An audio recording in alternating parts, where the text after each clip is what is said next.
Welcome back to the Ed Morrissey Show podcast. You just saw the Prince of Twitter, the regent of redstate.com. There he is again, Andrew Malcolm at AHMalcolm on X/Twitter or Twitter/X, whichever you prefer. And of course, redstate.com. We're here to do our weekly walk through the news over the weekend. It depends on whether this is news depends on whether you paid attention to the mainstream media or you paid attention to basically everybody else. If you were looking at Slate or The Guardian or The New Republic or The Nation, you probably don't know that the entire nation of Iran is actually in the streets right now, screaming for the end of the malocracy. The Washington Post started covering it about midway through the 2-week rebellion here. The New York Times has started to cover it. But Andrew, they've been awfully slow to this story. They have been. And the good news is that there are so many alternate sources online anyway, that it's hard to avoid getting the Iranian news, videos of the violence and the police shooting and the fires, setting cars on fire and so on. And it's not just in Tehran, it's all over the country. No, you're exactly right about this. I mean, this is in every major city. It's most of the minor cities. There's a couple of cities where the regime has basically been chased out of power. The IRGC is now shooting people in the streets of Tehran. There's all sorts of bloody images that are going out on social media. People who are watching X or Twitter, and you are the Prince of Twitter, of course. We are actively trying to make sure that we restore the monarchy to Twitter. We knew all this. We were seeing all this, right? Yeah, and I don't know how to say his name, but the Shah's descendants. Pahlavi. Pahlavi. Pahlavi is active on there, urging support.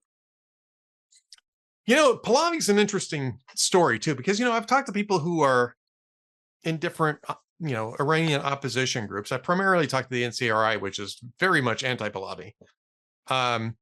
But they're not the only ones that are anti-Pahlavi. And there are some people who want to see a restoration of the monarchy, maybe not for the long term, but for at least the short term, possibly as a way to have a central figure to replace the mullahs while the Iranians get a chance to figure out what it is that they want to do. Yeah, bridge. A bridge, right. And Pahlavi was on CBS News today, which surprisingly, or maybe not, depending on the fact that Barry Weiss is now in charge over there, actually had been covering these things. And we're actually digging into some of these things. They had Pahlavi on today, and they challenged him on this, saying, if you were to go back there, what's the guarantee that you're going to, work towards a democratic republic in Iran? Republic being strictly defined, if you're strictly accurate about this, a republic is something that doesn't have a monarchy. That's why it's a republic. He said that he has been working on this and that he understands that, this is not going to be, that we're not going back to the old days of absolute rule, that he's prepared to take Iran to its next steps and all this kind of stuff. So it all sounds great, right? One of the reasons why I highlight this, though, is that I don't know that I've even seen any discussion about this. The Wall Street Journal had a little bit today, too, in its coverage. And I'm not terribly impressed with the Wall Street Journal over the last couple of years. They were slow to get on this because they were obsessed with what's going on in Minnesota, which is a legit story. I'm not saying that it's not. But this is potentially world changing. If the regime in Iran falls after 47 years and a republic emerges in Iran that is, first off, rational and more oriented to the West, that whole region changes. Yeah. And yet nobody I don't say nobody. We've been talking about it. We've been talking about it for a very long time. Um, but the mainstream media, the left, is not even talking about this. They're treating it like it's a local story, right? Yeah. The notorious local story, right? Um, Well, I can understand hesitancy to see much of the future because of the past times when these uprisings have occurred. They've been squelched. And so I understand media being a little cautious, but I certainly don't understand ignoring it or ignoring the potential for trouble. And, while one would hope for a republic, there's also the possibility of something worse. If Iran, absolutely. if the mullahs get pushed out and you get some kind of ISIS or Al Qaeda crowd in there, um, I don't know that I'm concerned about that so much. But first off, because that's basically what the mullahs are. They're just formalized. I mean, this is basically an Islamic state. It has been for 47 years. It's basically ISIS in Persia, is what Iran is right now under this yeah, regime. So I'm not terribly concerned about that. What I am concerned about, though, is that this actually could go in different directions. This is the type of thing that um, Michael Duran actually wrote about this on Friday, and I'm getting around to it today because I'm catching up on a couple things that got left behind last week, and I'll have it in the final word Monday night. This won't come out until tomorrow, until Tuesday, but and he talks about this. This could go three different ways. One is that the regime, as it is, can suppress these revolts, let them exhaust themselves out, and somehow limp along. He also says that that's not long term.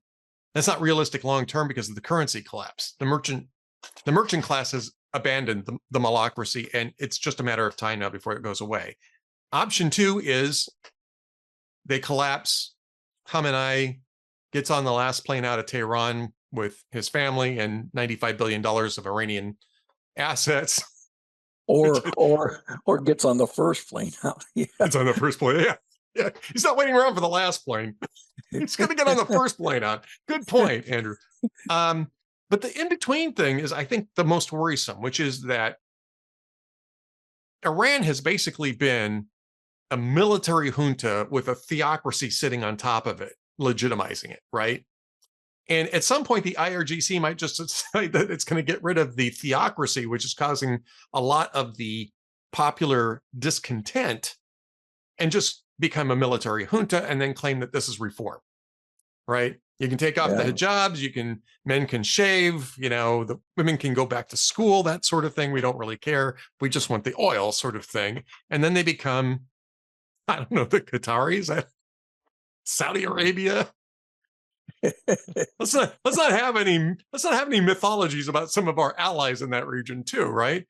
But I mean, and that might stall any attempt to put Iran on a footing where its people are free. First off, that's the most important thing, and that they can determine the direction of their country, whether it's westward looking, whether it's more engaged with Russia or China on a legitimate interest and that sort of thing, but without the terrorism that this regime has championed for nearly a half century. And without the hundreds of executions regularly. And I want to get to the left here on that particular point in just a second. But I mean, I think that there's lots of room for incredible reporting on this, not just of what's happening in the streets, but who the people are who are behind this, what the options are, who the different factions are, what they represent. And yet we're not getting anything. We're not even getting the fact that people are getting killed in the streets, getting shot by regime forces in an attempt to suppress the revolt. If it bleeds, it leads used to be a pretty reliable indicator of how things would be reported, Andrew, but that's not the case here. No, it's not. And I understand traditionally, although I don't know, traditionally foreign news hasn't mattered. In elections, it hasn't mattered so much. And Although at times, when CNN came along and they had Peter Arnett and the other guys broadcasting from hotel rooms under attack somewhere, it was riveting news.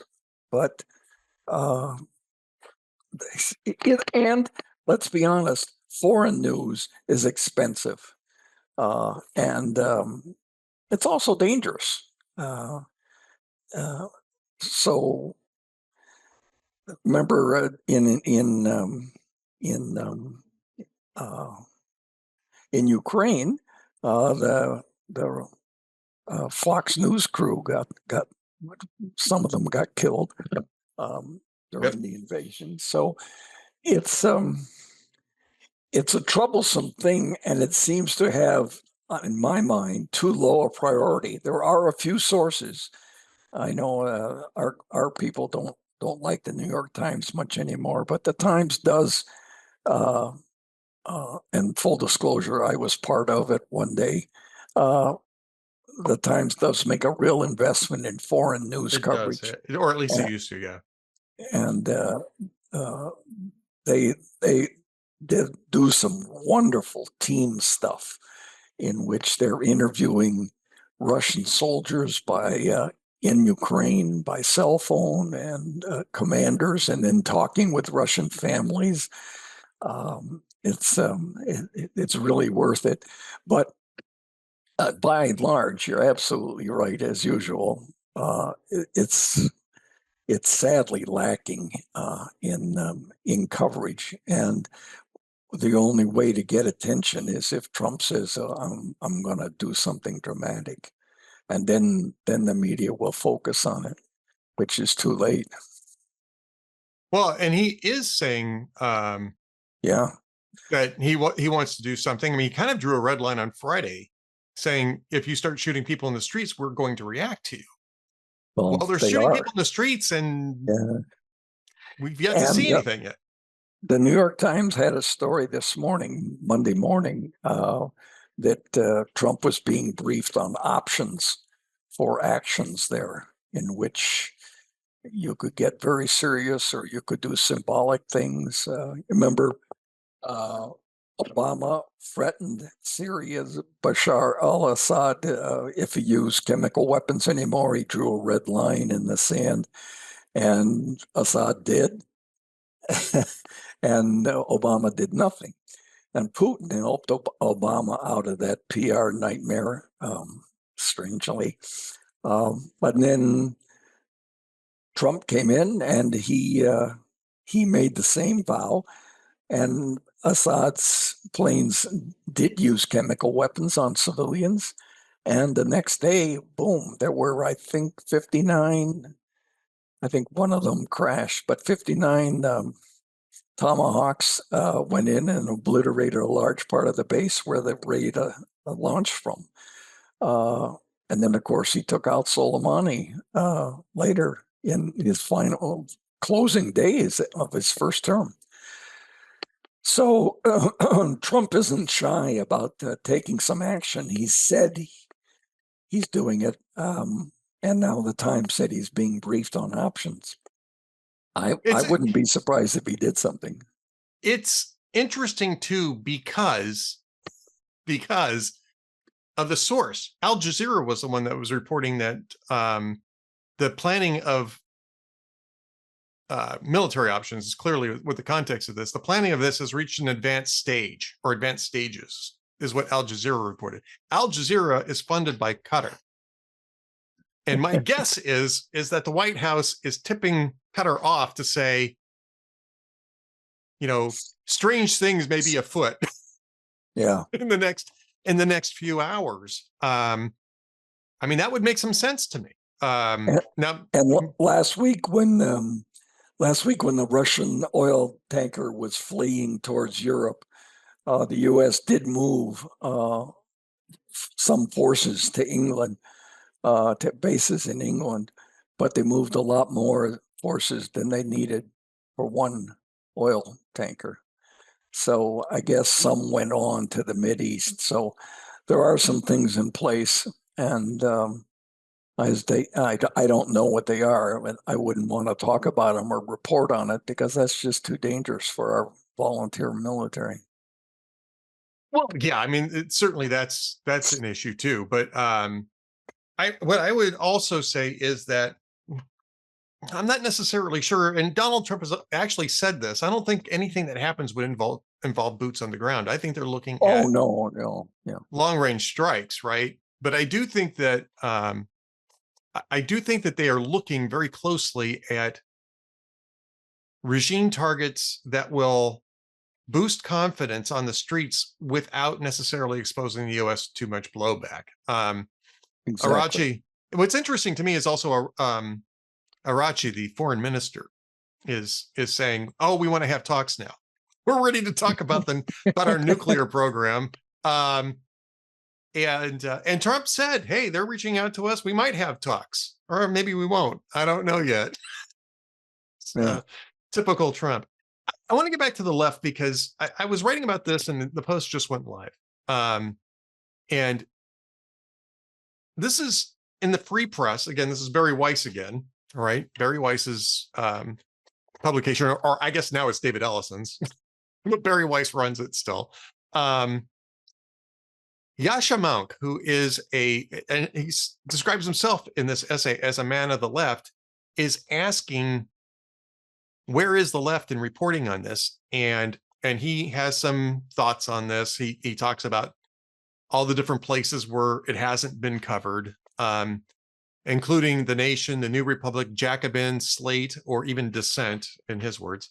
And he offers some ideas to why that might be, and saying, well, the thing that Minnesota's going on, Venezuela, the various outrages that emerge from the White House every day, blah, right? But then he says this, and I think this gets close to it. For far too many progressives and leftists, their founding commitment is not to some principle or aspiration for the world. It is to believing that their own countries and societies are at the root of profound evil. This creates in their minds a simple demonology. Anyone who is on our side must be bad, and anyone who is on the other side is presumptively good.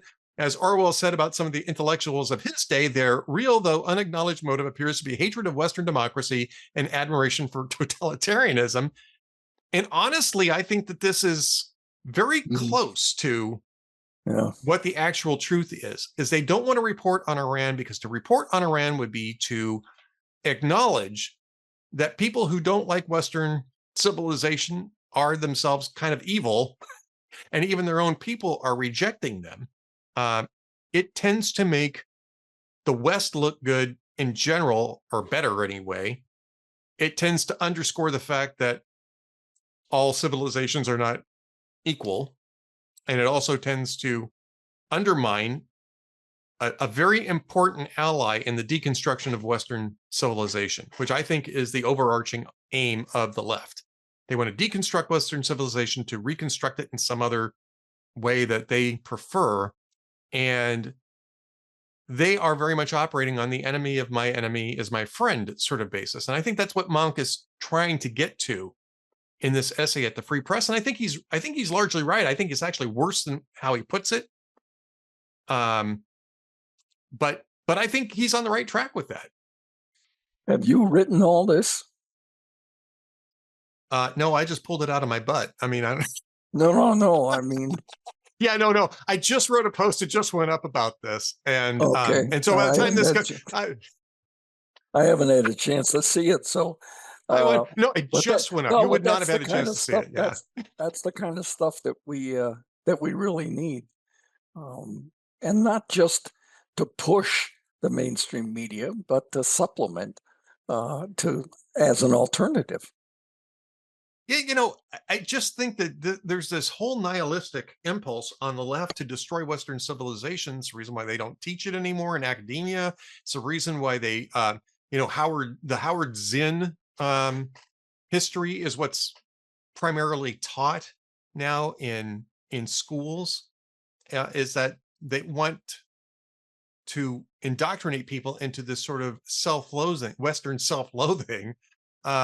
So it allows them to bypass thousands of years of philosophy, progress, progress, actual progress, not progressivism, but actual progress, so that can be discarded. And Iran was handy for that. The mullahs were handy for that. I would also argue that Hamas is handy for that, which is the reason why you've got all these morons going Uh, out on campuses cheering for Hamas and propagating their propaganda, so to speak. I guess it's a little redundancy in there, but yeah, I mean, I think it's of a piece, and yeah. the problem is that the media is run by the same elite. The Hollywood media is run by the same elite. The Golden Globes were last night, and both John Andrasik and Christian Toto were talking about this. Nobody even mentioned Iran. They were talking about Trump. They're talking about ICE. They're talking about this. They're talking about that. Not so much during the broadcast, but on the red carpet stuff. All the Be Good pins. Because of Renee Good being shot to death by an ICE agent because she tried to run him over, or she hit him with the car as she was trying to escape. At the very least. But nobody's mentioned the fact that the Iranian regime is slaughtering people in the streets as the Iranian people are trying to free themselves from 47 years of oppression. And that's the sort of thing you'd think liberals might care about because, the Iranians aren't exactly friendly to No, things like the LGBTQ community, indigenous peoples. They're sort of a repressive, fascistic theocracy of the kind that you think liberals would hate and want to push. And liberals probably do, but progressives not so much. see, that's the problem with you, Morrissey. You're always seeing the important side of news issues. Yeah, this is this And is this is where I why fail. why aren't we talking about the wardrobes on the red carpet instead of the things they said? I don't know. What do you think of this? I think this is a great look. What do you think? People are laughing. They're missing my poses because you're laughing. But there we go. Now I'm on camera. Uh, Sinbad, evening and, bear. and Morrissey's setting the pace with the hairstyle. Oh, there you go too. Yes, this is the hairstyle right here. It's The ball. aerodynamic. Let's talk a little bit about let's talk a little bit about your column though, because we got to talk about the stuff that you're doing over at Red State, which is a political bunker buster looms within the results of this year's midterms. Yeah, talk a little bit about that because we're hearing about affordability, and actually the economic indicators look pretty good with a couple of exceptions. And I would argue the jobs report, the numbers aren't great. It might be that the numbers aren't measuring things very well because the GDP looks fantastic so far. But what is the bunker buster that you're looking at in the upcoming midterm elections? Yeah. I usually when midterms come along, 90% of the time, the president's party, the sitting president's party, loses seats in the House, and 80% of the time they lose Senate seats. It doesn't take much, given the margins now in the House and the Senate, for Democrats to take it over. The average takeover in the House is beyond 20 or 24 seats, which is a lot.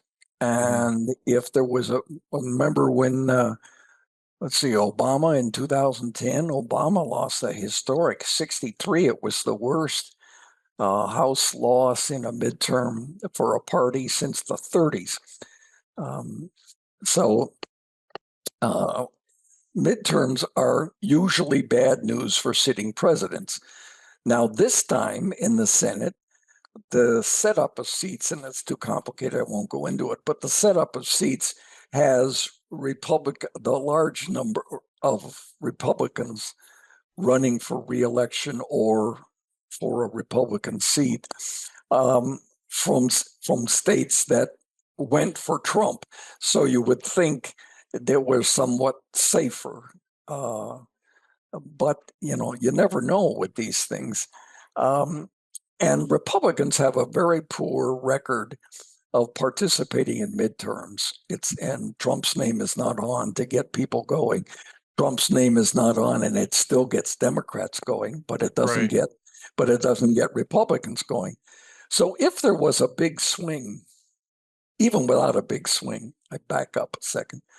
If the House goes Democrat, which seems likely or certainly possible, Possible, uh, definitely yeah, possible. Yeah. yeah, um, then we're going to have more impeachments. That we had two in the first term, and they were shows, they were stunts by Nancy Pelosi designed to hurt Trump's reelection chances and his finances and his future and whatever. However, they ended, of course, because Republicans still had the Senate. Now it would take a big swing for Republicans to lose the Senate this time, but if they did, uh, then an impeachment pass in the House would go to the Senate with the possibility, especially if some Republicans joined the Democrats, the possibility of the first real actual impeachment of a president. Now, you can say that seems unlikely, but that's what people said about Trump's first election. Remember when he announced back in June, couple days after his birthday in June of 2015 that he was running, there was a lot of laughter and all. It's a rookie politician. He can't win the top election seat in the country, yada yada yada. And then he did, and then he had defeated Hillary Clinton. She was a given. She was so sure she was going to get in, she didn't bother to campaign, and a lot of in some important Democrat states, and as a result, they didn't bother to vote for her. So there's there's so many things that were not possible 11 or 12 years ago that certainly seem possible now. And so I guess the column was really a reminder to Republicans that you shouldn't take this for granted, that we need to get out and vote in big numbers, because Right. the stakes are not just who has the House, who has the Senate, what policies are they going to block? First of all, it would ruin the political agenda of Republicans, conservatives, and Trump for the next 2 years. So that's a wasted 2 years. Right. And second, we could have an historic actual impeachment. I mean, a real impeachment. And what happens then? Vance comes in. And just as when Gerald Ford came in, and when Richard Nixon resigned because he was about to be impeached, uh, Vance's vice presidential pick needs confirmation from a Democrat from Congress. From And if both it's got chambers, from both chambers of from Congress. It's got to both pass both the chambers House and the Senate and the for the Senate, 25th Amendment. exactly. Yeah. Yeah, you're exactly right. Both chambers. The Democrats controlled both chambers in 74 when Ford nominated Nelson Rockefeller as his vice president, but it still took 4 months. And now look, I mean, this is a disaster scenario, but to my mind, you need to think about these things these days. If Vance got impeached by a whopping Democrat majority in both houses, guess who takes over? The new Speaker of the House, Yeah. a Democrat, Hakeem Jeffries. Now, it has to be impeached and removed. And the removed Yeah, part is the problem because yeah, you need yeah, 67 exactly, votes in the Senate. Yeah. exactly. But if this thing snowballed and people can go, oh wow, it's just so unlikely. My lesson in the last 10 years is nothing is unlikely anymore. Yeah. And Yes. Good point. we came a quarter of an inch away from losing Trump with that assassination attempt. Yeah. Anyway, the future is very important, and to the extent that anyone can participate, I think it's incumbent upon responsible, not just Republicans, but responsible conservatives to participate and to support Republican candidates, because if Trump campaigns, that's going to gin up the Democrats too. Well, I it mean, will, but it didn't work in double-edged sword. 2024 though. I mean, they thought the same thing. They thought he was going to really drive the turnout for Democrats, and it turned out that actually no, he was. But you had Kamala Harris hurting them. So, I We mean, still have I Kamala mean, Harris. yeah, She's not going I mean, away, man. no, she's not going away. She's appearing to stick around, uh, so that her speaking fees for the next 2 years will stay sturdy. Yeah, we will see what we will see on that score. We'll Yeah. go over to redstate.com and read Andrew's excellent column on this. Once again, it is a political bunker buster looms within the results of this year's midterms. He also has a Thursday comment: Democrats' top midterm campaign pledges as ominous as they get. That's again, I think, a reference to impeachment. And he's going to be coming up with some great stuff this week too. So keep an eye on that. In the meantime, We need donuts. I mean, well, we need donuts. We certainly need donuts. Maybe that's our New Year's resolution. Rather than jokes of the week, we should have donuts of the week. Mine's always going to be the Bavaria, though. I don't know what to say. yeah, Maybe occasionally Bavarian is Bavarians, it was good. Yeah, it's right. very good. Yeah, I might do absolutely. And let's say, eclair, well, eclairs are awesome too. Is it the apple? I can't think of the apple fritters. apple fritters. Yes, apple fritters. The apple fritter Yeah, might be yeah. on my list too. That's I can't eat those things anymore, man. It's really bad for me. I miss them so much, Andrew. All right, so I can't do donuts of the week. Let's just go to jokes of the week. I don't know. Do you have Yeah. any jokes this week? No, I don't. I do not. So I have two. let's have yours, but they better not be X.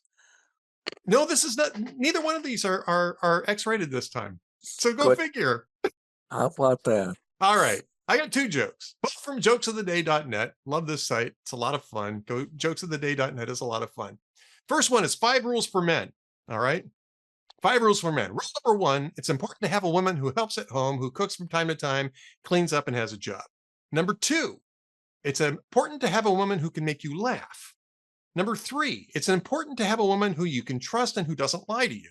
Number 4, it's important to have a woman who's good in bed and who likes to be with you. And rule number 5, it's very, very important that these 4 women never, ever meet.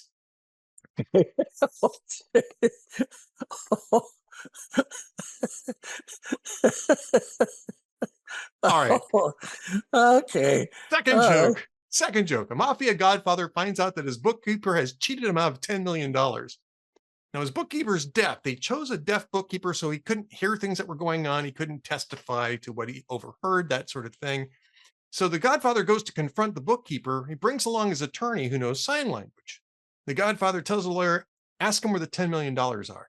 The attorney, using sign language, asks the bookkeeper, where's the money? Bookkeeper signs back, I don't know what you're talking about. The attorney tells the godfather, he says, he doesn't know what you're talking about. The godfather pulls out a pistol, puts it to the bookkeeper's head and says, you tell him if he doesn't tell us where the money's at, I'm going to blow his brains out. So the attorney signs this to the bookkeeper, and the bookkeeper starts signing back frantically, saying, okay, you win. The money's in a brown briefcase behind the shed in my cousin Enzo's backyard in Queens. And the godfather looks at the attorney and says, what did he say? And the attorney says, he doesn't think you have the balls to pull the trigger. There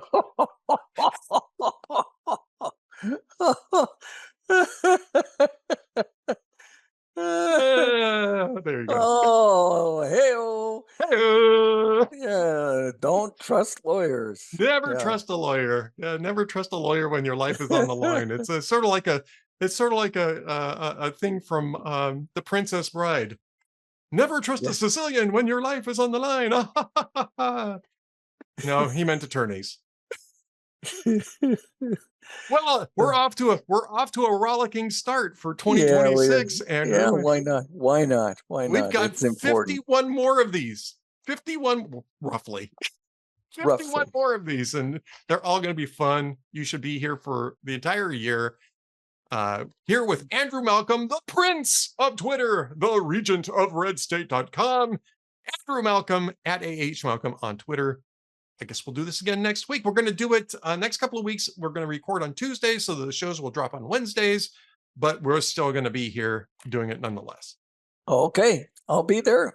You too. Thanks, Ed. Thanks, everybody. See you then.